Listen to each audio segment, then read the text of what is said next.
ये आकाशवाणी रायपुर है। छत्तीसगढ़ी समाचार बुलेटिन के संग किरण वर्मा के जय जोहार।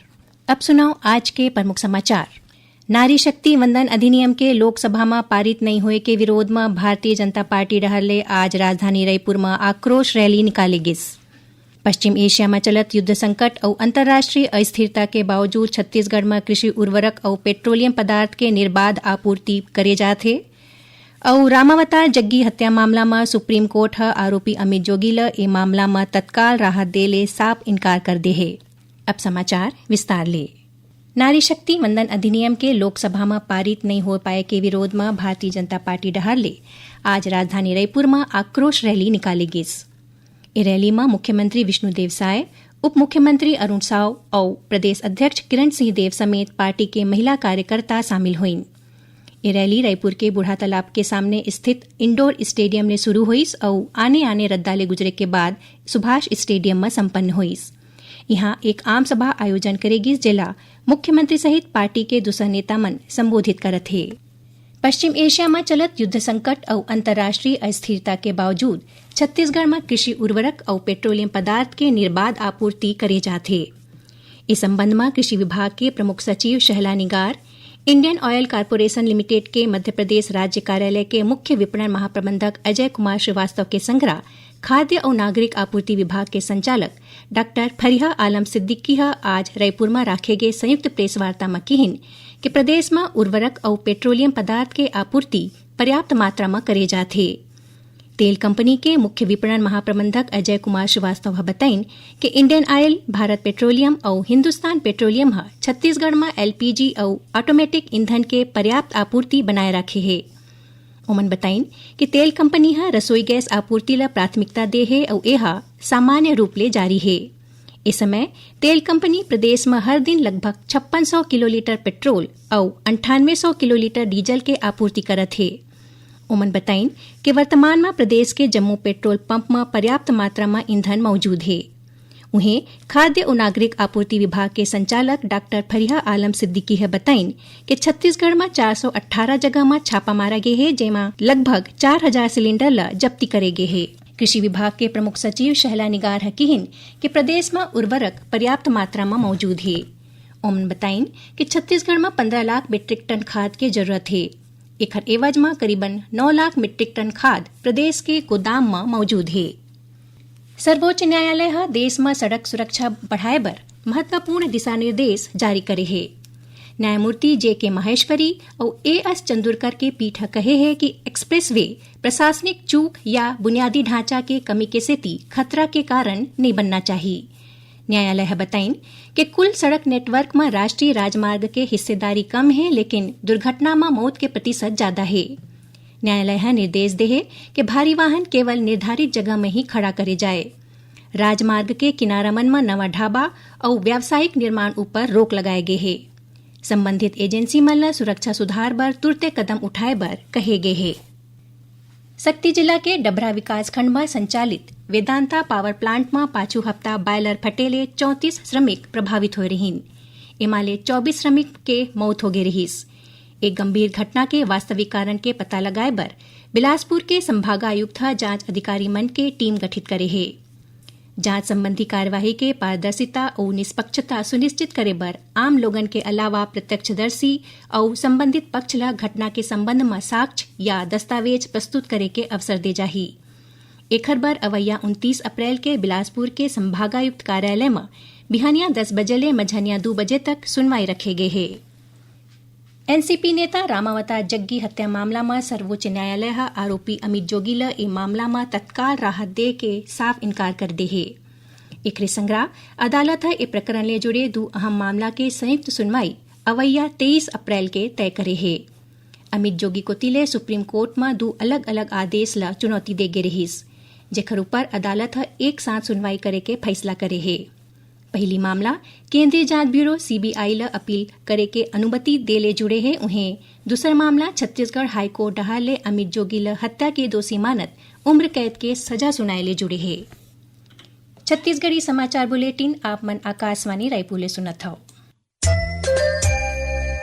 छत्तीसगढ़ के खबर ले है आपके वास्ता और खबर के विश्वसनीयता ले है हमार वास्ता।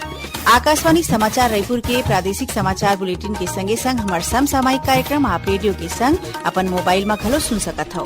आकाशवाणी समाचार फेसबुक, ट्विटर और यूट्यूब में घलो हावय। हमार फेसबुक पेज हरे Chhattisgarh news on AIR, Twitter handle CGAIR news और हमार यूट्यूब चैनल हरे छत्तीसगढ़ AIR न्यूज। तो अब रेडियो के संगे संग आपके मोबाइल के माध्यम ले हम आप तक पहुंचत हन। छत्तीसगढ़ के हर खबर पर सुनत रहो आकाशवाणी समाचार। अब आगू बढ़वो बाँचे समाचार को ती।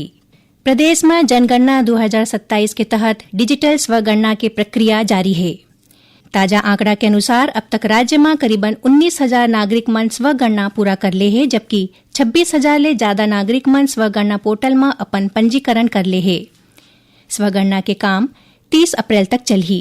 एकर तहत नागरिक मन ला पोर्टल में अपन मोबाइल नंबर दर्ज करके OTP के माध्यम ले प्रमाणीकरण करना होथे। एकर बाद परिवार के मुखिया डहार ले संबंधित जानकारी दर्ज करे जाथे। प्रक्रिया पूरा होए में एक डिजिटल संदर्भ संख्या मिलथे, जेला भविष्य में सत्यापन के बेरा प्रगणक ला प्रस्तुत करना होही, जेकर ले डेटा मिलान के काम त्वरित और त्रुटि रहित तरीका ले करे जा सकी। स्वगणना के बाद 1 ले 30 मई तक मकान के गणना और सूचीकरण के काम करे जाही। राज्य के जम्मू 33 जिला और 19 ले ज्यादा ग्राम में ए महाअभियान ला सफल बनाए बर व्यापक प्रशासनिक तैयारी करे गे है। राज्य सरकार डहार ले 62,000 ले ज्यादा अधिकारी और कर्मचारी मन के टीम तैनात करे गे है। नागरिक मन के सहायता बर टोल फ्री हेल्पलाइन 1855 घलो दे गे है, जिहां कोनो भी प्रकार के समस्या या शंका के समाधान करे जाथे। रायपुर स्थित इंदिरा गांधी कृषि विश्वविद्यालय में अक्षय तृतीया के मौका में आज अक्ति तिहार के आयोजन करेगीस। ए राज्य स्तरीय समारोह में कृषि मंत्री रामविचार नेताम मुख्य अतिथि के रूप में शामिल हुईन। ए मौका में मिट्टी और बीज की पूजा करके प्रतीकात्मक बोवाई करेगीस। संगे संग किसान मन ला कृषि जिनिस बांटेगीस और ओखर बर कृषि के नवा तकनीक के प्रदर्शन करेगीस। किसान मन ला रासायनिक खाद के विकल्प के विषय में घलो प्रशिक्षण देगीस। अक्षय तृतीया में ऐसने ही आयोजन राज्य के सब्बो कृषि विज्ञान केंद्र में घलो होइस। कांकेर जिला में आज परतापुर एरिया कमेटी में सक्रिय रहे एक माओवादी ह आत्मसमर्पण कर दे है। ए माओवादी मन ह आमाबाड़ा थाना क्षेत्र में पहुंच के अपन हथियार के संग समर्पण करिन। पुलिस अधीक्षक निखिल राखेचा बताइन कि समर्पण करैया माओवादी मन ला राज्य सरकार के पुनर्वास नीति के तहत 25,000 रुपया के सहायता राशि और आने सुविधा उपलब्ध कराए जावत है। दुर्ग में काली शिवनाथ नदिया में नहाए गे 5 दोस्त मन ले 2 जन के डूबे ले मौत हो गए, जबकि 3 जन कोनो तरह ले बाहर निकल आइन। बताया जात है कि जम्मो दोस्त संगे में नदी में नहाए बर उतरे रहीन, लेकिन कोनो ला तौरे बर नहीं आत रहीस। एक घटना के कोतवाली थाना क्षेत्र के छातागढ़ पिकनिक स्पॉट के है। जानकारी के अनुसार नहाए के दौरान अचानक 2 युवक नदी के गहरा हिस्सा में चल दिन और डूब गिन। SDRF के टीम मारे गए दोनों युवक के शव बरामद कर ले है। ये दोनों युवक कैलाश नगर दुर्ग के निवासी रहिन। महासमंद पुलिस ओडिशा ले आवत एक ट्रक के तलाशी के दौरान एमा गुप्त रूप ले लुकाए गए करीबन 24 लाख रुपया मूल्य के 47 किलो अवैध गांजा बरामद करे है। पुलिस बताइस कि ओडिशा के कालाहांडी ले प्रदेश के मुंगेली जिला में एक गांजा लाए जात रहीस। ए मामला में 4 आरोपी मन ला गिरफ्तार करे गे है। गर्मी के छुट्टी के दौरान रेलगाड़ी मन में यात्री मन के अतिरिक्त भीड़ ल ध्यान रखत दक्षिण पूर्व मध्य रेलवे के नागपुर मंडल खड़गपुर और पुणे के बीच आज ले एक फेरा के साप्ताहिक ट्रेन के परिचालन शुरू करे है। ऐसने खड़गपुर और छत्रपति शिवाजी टर्मिनस के बीच खलो आज ले ही एक फेरा बस साप्ताहिक स्पेशल ट्रेन शुरू करे गे है। आज ले ही पुणे हावड़ा स्पेशल ट्रेन घलो चलाए जाते, उन्हें इतवारी और सालीमार के बीच साप्ताहिक स्पेशल ट्रेन 27 और 28 अप्रैल के चलाए जाही। आखिर में प्रमुख समाचार एक गांव फिर। नारी शक्ति वंदन अधिनियम के लोकसभा में पारित नहीं होए के विरोध में भारतीय जनता पार्टी डहाले आज राजधानी रायपुर में आक्रोश रैली निकालेगीस। पश्चिम एशिया में चलत युद्ध संकट और अंतर्राष्ट्रीय अस्थिरता के बावजूद छत्तीसगढ़ में कृषि उर्वरक और पेट्रोलियम पदार्थ के निर्बाध आपूर्ति करे जाते और रामावतार जग्गी हत्या मामला में सुप्रीम कोर्ट आरोपी अमित जोगी ल ए मामला में तत्काल राहत दे के साफ इनकार कर दे है। एकरे संग छत्तीसगढ़ी समाचार बुलेटिन इहे सिरावत है। जय जोहार।